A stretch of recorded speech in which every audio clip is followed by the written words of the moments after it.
Welcome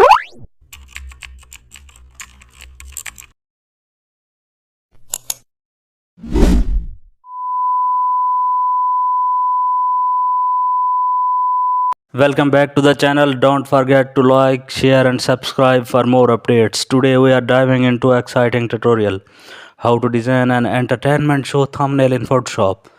Start by creating a new canvas and apply a dark gradient background to give your design a cinematic base.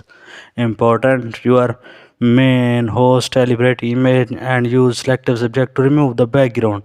Enhance lighting with canvas and brightness contrast adjustment for spotlight feel, and add a soft rim light around the subject using the outer glow effect. Insert lens flare or bokeh overlays to create entertainment vibe.